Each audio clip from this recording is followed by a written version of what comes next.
Le prince Adrios et les chroniques du Nouveau Monde. La vallée de la mort. La nuit était lourde, sans lune, étouffée par un voile de nuages noirs. Au cœur des montagnes brisées, un ancien temple en ruine se dressait encore, défiant le temps.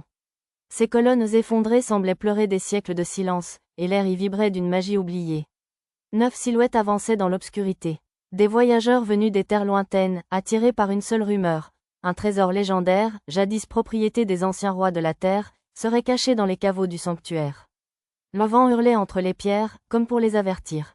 Mais la cupidité est plus forte que la prudence. Parmi eux marchait un homme différent des autres. Il était vêtu d'une longue tenue noire, semblable à celle d'un prêtre. Une capuche profonde dissimulait entièrement son visage, ne laissant paraître qu'une ombre mouvante là où auraient dû briller des yeux. Il ne parlait pas, il ne trébuchait jamais, il semblait glisser plutôt que marcher. Et surtout, il n'était pas venu pour le trésor.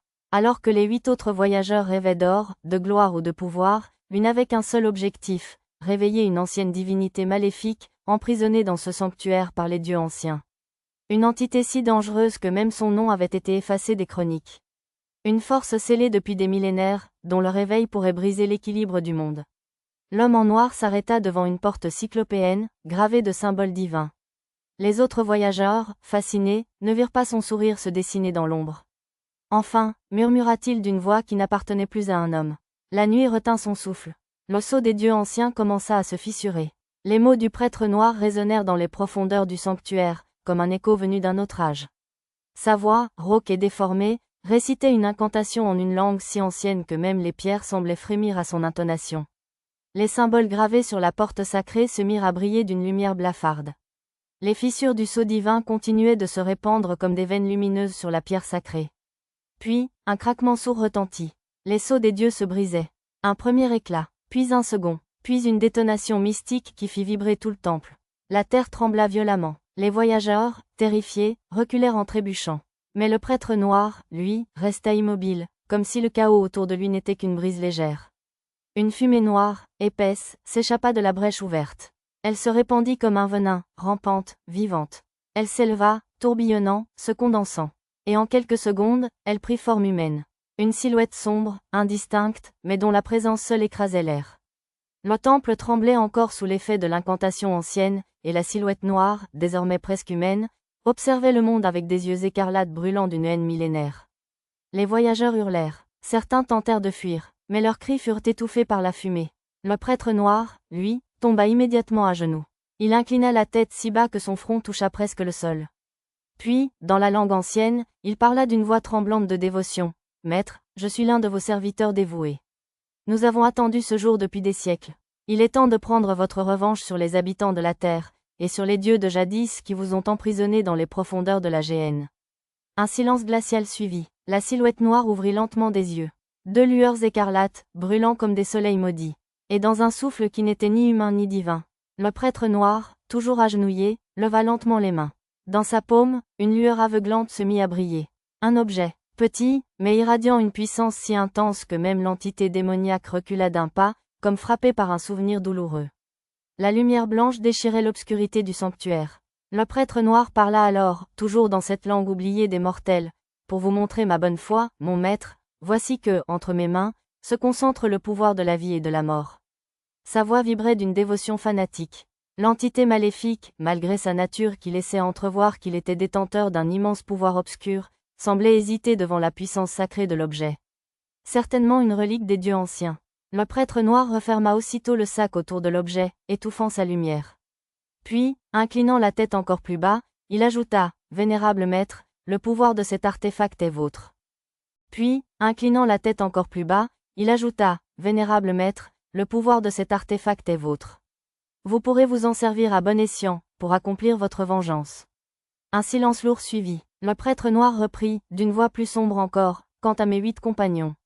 Ils sont le sacrifice que je vous offre, en gage de ma loyauté éternelle. » L'entité maléfique tourna lentement son regard vers les 8 voyageurs. Ils n'eurent même pas le temps de crier. Une onde noire jaillit de la silhouette démoniaque, silencieuse, rapide, implacable. Leurs corps furent soulevés dans les airs, tordus par une force invisible. Leurs yeux se vidèrent, leurs âmes arrachées comme des flammes soufflées par le vent. En quelques secondes, il ne resta d'eux que des silhouettes inertes, vidées de toute essence. Le prêtre noir, lui, souriait. La divinité venait d'accepter son offrande. Et le monde venait de perdre un peu plus de lumière. Résultant de tout ce qui venait de se passer dans les sombres caveaux des ruines du sanctuaire des rois oubliés, des phénomènes étranges se produisirent dans tous les 4 coins de la planète. Des grandes montagnes gelées du Grand Nord et des vastes plaines du Sud au désert d'Ascal, de la Grande Mer d'Écume aux forêts vierges de Valadorn, les animaux fuyaient, les arbres frissonnaient, les eaux se troublaient, les pierres vibraient, les ombres s'allongeaient et les cieux se fissuraient. Le monde entier semblait comprendre, sans qu'aucun mot ne soit encore prononcé, que quelque chose d'ancien venait de s'éveiller. Quelque chose que même les dieux craignent.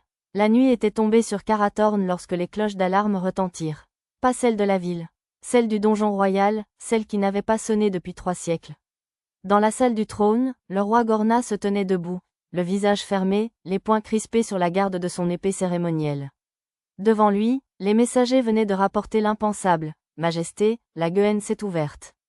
Le seigneur des gardiens du néant est libre. Le roi sentit son sang se glacer. Le maître des ombres, l'être que les anciens dieux eux-mêmes avaient dû enchaîner. L'architecte des mondes déchus, le seul capable de remodeler la réalité selon son propre dessein. Il leva la main, convoquait le conseil des 13. Immédiatement, les messagers hésitèrent. Majesté, à cette heure? Les routes de Falloween sont encore sombres. Certains chemins menant vers les 13 cités qui composent le royaume d'Ardon sont actuellement difficiles d'accès et demeurent encore presque impraticables. Le roi insista en leur disant ceci. Mes amis, le seigneur des gardiens marche déjà. Alors chaque seconde compte. Suite à cela, les messagers du royaume s'exécutèrent sur le champ. Et quelques heures plus tard, les portes de la salle du conseil s'ouvrirent une à une.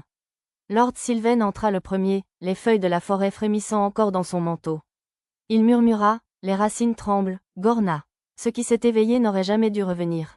Lady Nissara suivit, le regard perdu dans une vision que nul ne pouvait voir.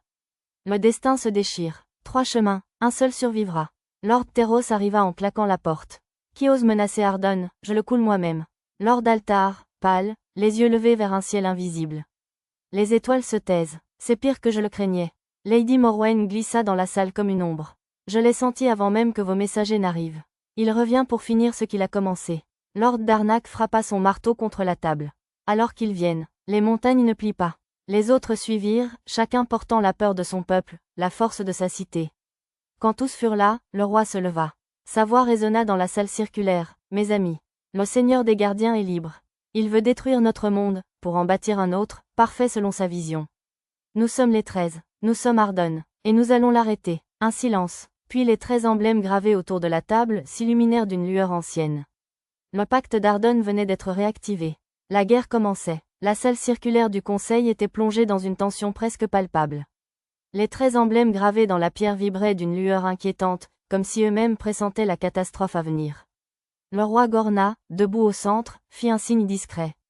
Les portes s'ouvrirent. Le prince Adrios entra, suivi de son ami d'enfance, le capitaine Sid, et du légendaire général Eric Brise-Lance. Tous 3 se placèrent derrière le trône, silencieux mais prêts. Le roi prit la parole.